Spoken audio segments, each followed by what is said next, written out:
En nombre del Padre, del Hijo y del Espíritu Santo. Amén.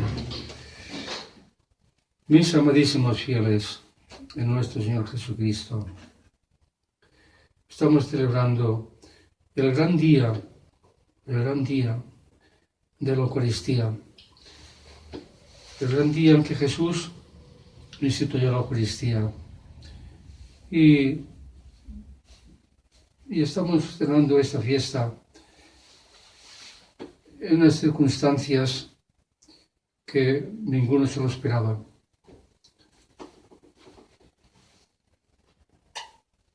Muchas cosas pueden decir. Yo procuraré ser breve, pero quiero decirlas todas. Además, tenemos obligación los sacerdotes en este día de hablar o explicar tres cosas, que ya las explicaré. Pero primero quiero hacer una advertencia. Hemos leído una epístola que algunos no entienden, que se reunían para celebrar la misa y allí cada uno se llevaba la cena. Y después de celebrar la misa, entonces cenaban. Y cada uno cenaba lo que se había llevado. Entonces el que era muy rico, pues se llevaba una gran cena. El que era muy pobre, pues muy pobre. Entonces había diferencias. Y esto los apóstoles lo vieron enseguida.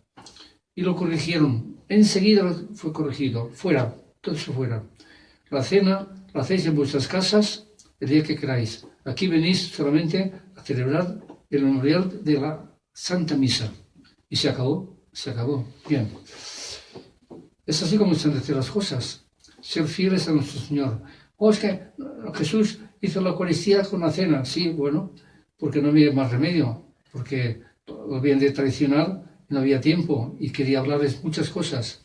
Pero Jesús nos dijo que lo hicieran así, después de la cena, una cena y otra cena. No, bueno, en fin. La Iglesia lo hizo así y nunca más se hizo. Ya se hizo esto de cenar. Bien. Pero es interesante porque lo que dice, aprovecha esto, que se ha de recibir la cena en gracia de Dios. El que la reciba que no está en gracia de Dios, es decir, el verdad santificante comete un sacrilegio. ¿Por qué? Porque recibe el cuerpo y la sangre del Señor indignamente.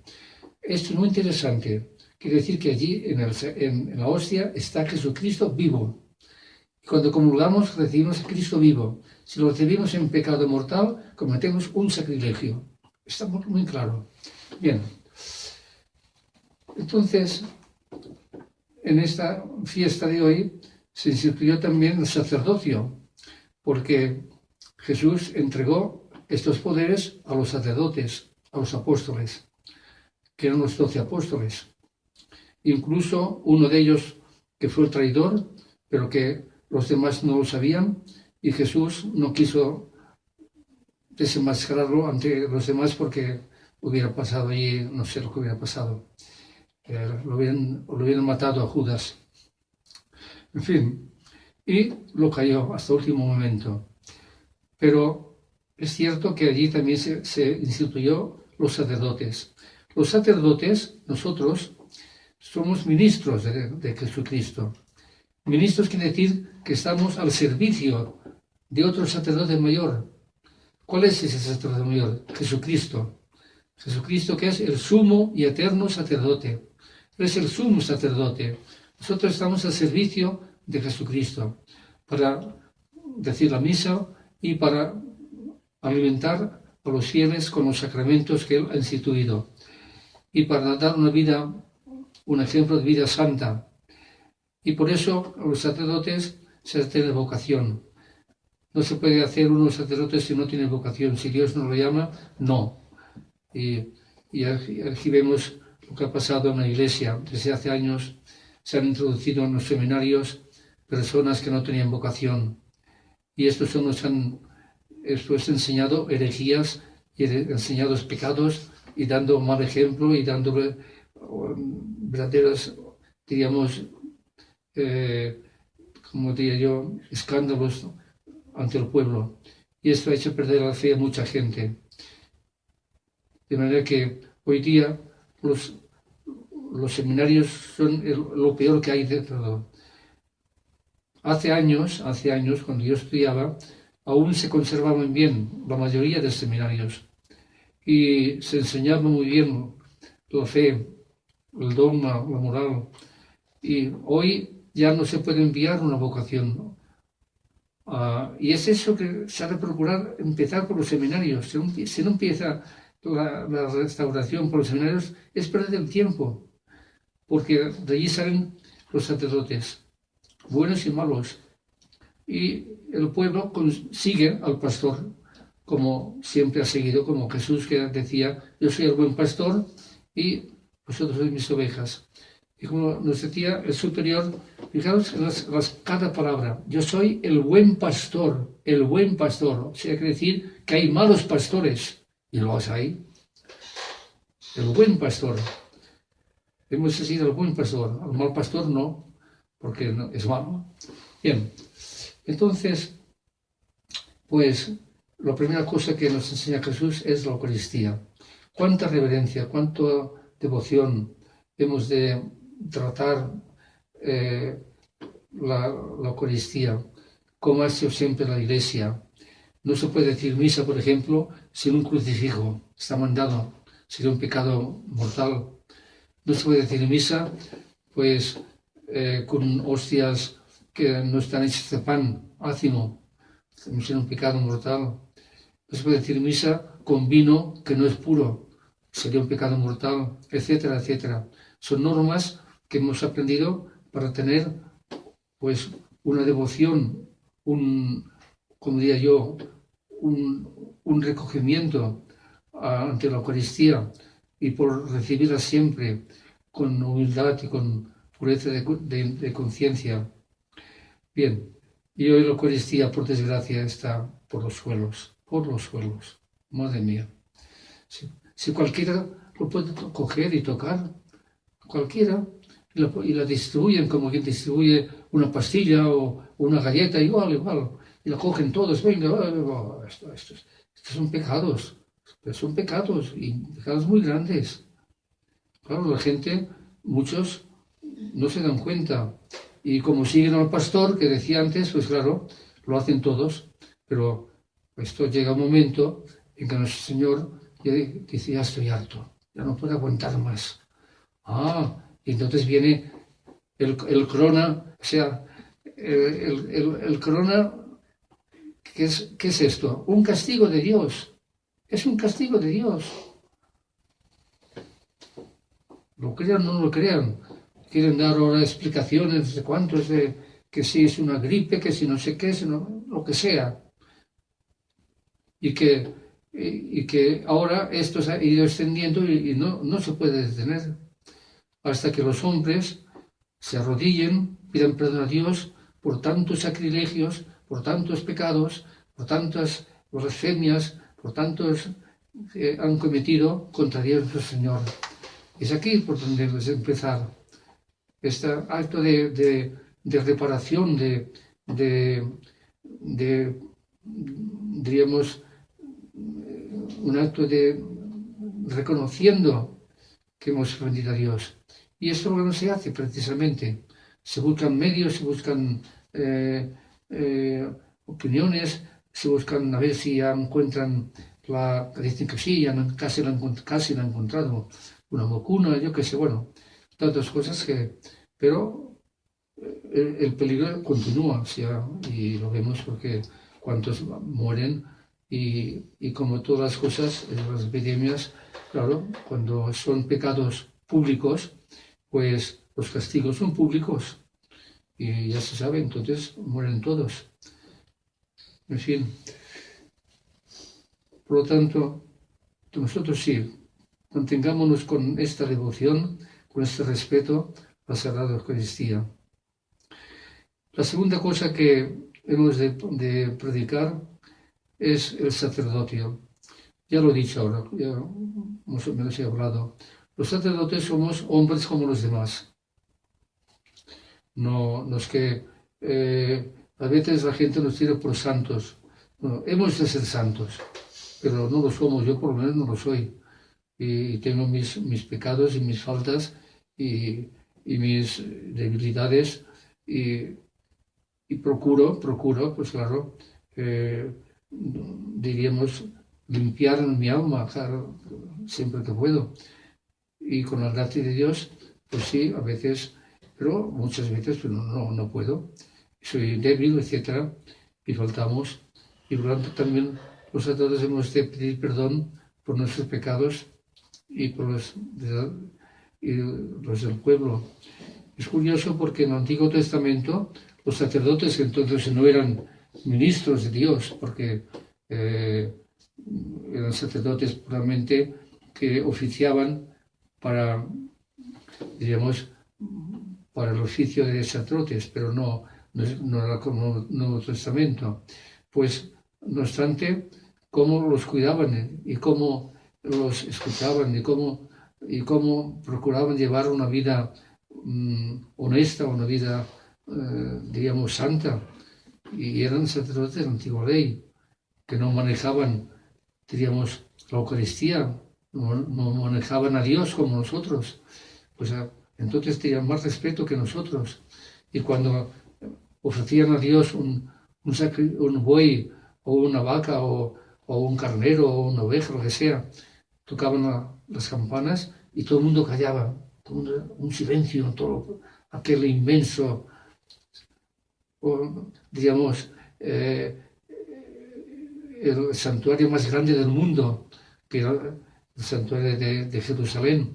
Pues no se oía nadie, un respeto, y era el Antiguo Testamento.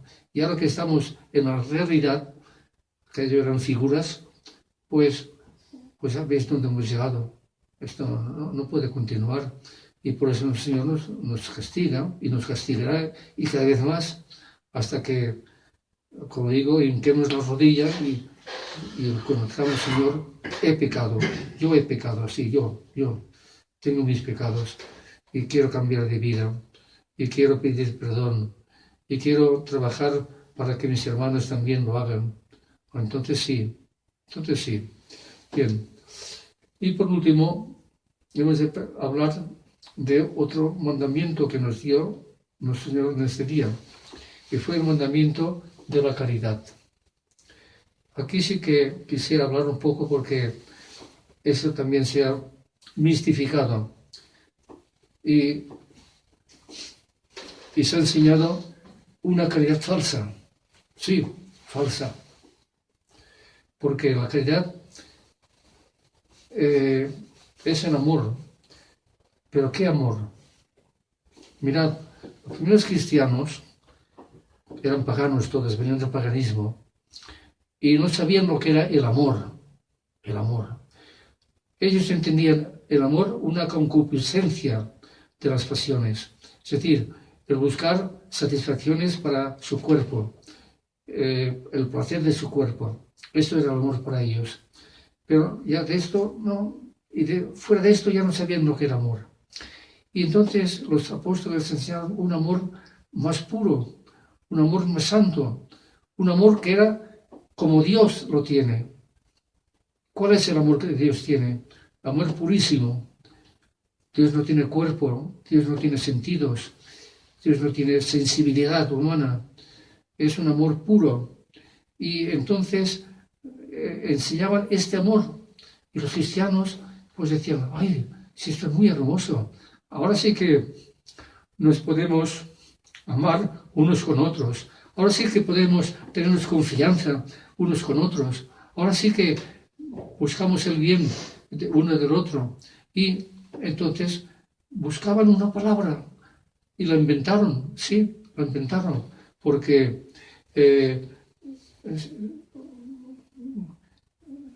ellos decían amor, entonces inventaron la palabra caritas con CH, no la caritas sin H, no. Caritas, la caritas con H, caritas, C-H-A-R-I, caritas. ¿Qué es esto? El amor puro, el amor de Dios. Y eso solamente lo tienen los cristianos. Los paganos no lo sabían, pero los paganos se fijaban cómo se amaban los cristianos, cómo se ayudaban, cómo repartían sus bienes y hasta incluso hacían hasta se desprendían de cosas necesarias para que los demás tuviesen lo mismo. Y esto pues los estaban extrañados. Y muchos se convertían, decían, estos sí que se aman de verdad. Estos sí han aprendido un amor muy, muy especial y tan especial que el paganismo nunca había inventado ni podía inventar, porque todo estaba lleno de vicios. Hasta los mismos dioses del paganismo, o sea, los dioses que adoraban la mitología griega y latina, pues estaban llenos de vicios, los dioses, de envidias, de rencores, de deshonestidad. Bueno, imaginaros, pues entonces si los dioses viven así, como bien de vivir los hombres, han de imitar a los dioses. Oh, era un desastre, un desastre. Por eso había de venir nuestro Señor a enseñar todas esas cosas. El amor verdadero. Este amor se ha perdido también ahora, mucho, no del todo, pero casi, porque al perder la fe, entonces se pierde el amor verdadero. Entonces el hombre se vuelve, pues eso, como un pagano que solo busca, pues, que satisfacer sus apetitos carnales y nada más. Y es lo que estamos viviendo ahora. Y por eso, pues, no hay solución. No hay solución porque los elementos de la Iglesia, que somos nosotros, no hemos sabido, pues, no hemos sabido enseñar todas esas cosas. Al contrario, hemos hecho un pacto con el mundo moderno. Esa es la verdad. Un pacto. ¿Qué es un pacto? Bueno, mira, tú no hables contra nosotros y nosotros no hablaremos contra ti. ¿Eh? O sea que si hacéis pecados, bueno, yo haré la vista gorda y no os diré nada. Y si vosotros decís, es un pacto que es diabólico, un pacto que es lo contrario del cristianismo. O sea que todo esto va a destruir el cristianismo. ¿Veis? Y así estamos ahora. ¿Qué vamos a hacer? Pues resistir, no hay más remedio. ¿Qué hacían aquellos cristianos del siglo I cuando decían, es que vosotros, los cristianos, os habéis hecho un Dios, que os habéis inventado un Dios, porque el Dios es el emperador, no hay otro Dios, y daban culto al emperador. Y claro, entonces el emperador los perseguía, decía, son intrusos esto, a matarlos. Y sí, pues Jesús es Dios, el fundador nuestro, Jesucristo, es Dios verdadero. Pues entonces darles toda clase de martirios y matarlos. Y así, durante 300 años, madre mía, las 10 persecuciones terribles de los emperadores. Pero la sangre de los mártires, Dios lo ha ido bendiciendo. Y cada vez habían más cristianos y más cristianos. Y desde el ejemplo de San Sebastián. San Sebastián era uno de los principales que estaban al cargo del emperador, directamente de él. Un joven fuerte, hermoso, pero que era buenísimo y todo el mundo lo quería.